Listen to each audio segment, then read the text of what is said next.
अलिबाग तालुक्यातील शिवभक्त प्रतिष्ठान रेवसगाव आयोजित सार्वजनिक शिवजयंती उत्सव निमित्त विविध कार्यक्रमाला नागरिकांचा मोठा प्रतिसाद लाभला। आई माझी कोणाला पावली ग, सुया घे दाभण घे तसंच आगरी कोळी गीत आणि रसिक प्रेक्षकांनी व कोळी बांधवांनी पारितोषिकांची खैरात केली। शिवभक्त प्रतिष्ठान रेवसगाव संस्थापक सुशील भोसले, अध्यक्ष जयवंत कोळी, उपाध्यक्ष प्रसाद कडवे, योगेश पाटील, आशिष नाखवा, हरिओम नाखवा, सदानंद नाखवा यांचे सहकार्य लाभले।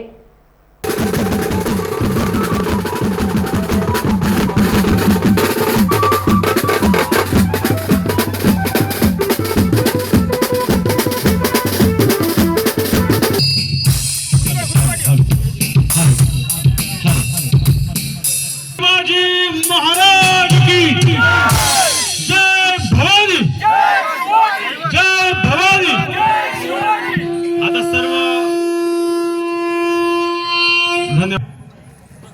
सुहासिनींच्या हस्ते आपण मान्यवरांचं महाराज, गणपती, भूपती, प्रजापती, सुवर्ण रक्त श्रीपती, अष्टवधान जागृत, अष्टवधान प्रार्थित, न्यायालंकार मंडित, शस्त्रार्थ शास्त्र पारंगत, राजनिकर, प्रौढ प्रताप पुरंदर, क्षत्रिय कुलाभवंत, सिंहासनाधीश्वर, राजा छत्रपती शिवाजी महाराज की जय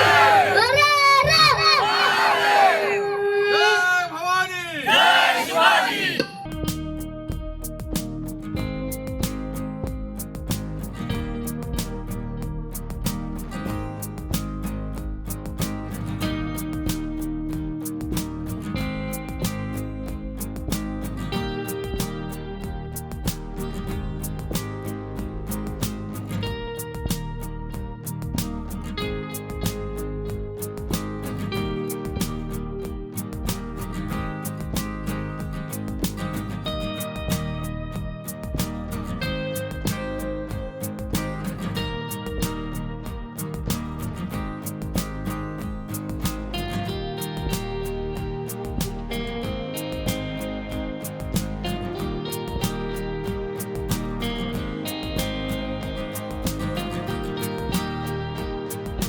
त्यांचं नाव अल्पना जोशी ठाण्यामध्ये राहतात आणि त्यांचा जो ज्याला आपण म्हणतो की त्यांचा मास्टरी जी आहे ती त्यांची कलर पेन्सिल्स आणि ह्या सगळ्या गोष्टींवर त्यांची मास्टरी आहे।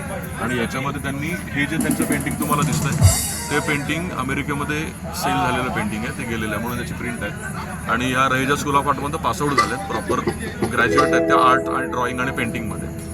आणि हे जे तुम्ही पेंटिंग्स बघताय ते वेगवेगळ्या मीडियममधले आहेत, त्यामुळे चिमणे असतात, ते कलर पेन्सिलमध्ये गेलेले आहेत। त्यांची मास्टरी कलर पेन्सिल आहे, त्यामुळे त्यांचे कलर पेन्सिलमधलं काम त्यांचं हे सगळ्यात जास्त बघण्यासारखं। आणि त्याच्यात बाकीचे मीडियममध्ये तेवढ्याच चांगल्या पद्धतीने या हिंदवी स्वराज्याची स्थापना ज्यांच्या माध्यमातून झाली ते संस्थापक अर्थात छत्रपती शिवाजी महाराज। आणि आज छत्रपती शिवाजी महाराजांची तिथीनुसार आज जयंती आहे। अर्थात जगाच्या पाठीवरती एकमेव राजा आहे ज्या राजाच्या 2 जयंत्या साजऱ्या केल्या जातात, एक तारखेनुसार एक तिथीनुसार। मग ती तिथीनुसार असो किंवा तारखेनुसार असो, अहो माझा राजा जगाच्या पाठीवरती एकमेव होऊन गेला की ज्याची जयंती वर्षाच्या 365 दिवस जरी साजरी केली ना तरी दिवस कमीच असणार आहेत। आणि असा माझा राजा, ज्या राजाची आज आपल्या सर्वांच्या अर्थात शिवभक्तांच्या शिवमावळ्यांच्या उपस्थितीमध्ये साऱ्या दिवसभरामध्ये आजची जयंतीचा सोहळा इथे संपन्न होतोय। आणि याच जयंतीच्या सोहळ्यानिमित्ताने सुरू असणारा सुंदर असा कार्यक्रम अर्थात शिवगर्जना मावळ्यांची। आणि या कार्यक्रमाची मंगलमय सुरुवात करत असताना आपल्या हिंदू संस्कृतीमध्ये पहिलं नमन, पहिलं वंदन केलं जातं त्या गणपती बाप्पाला।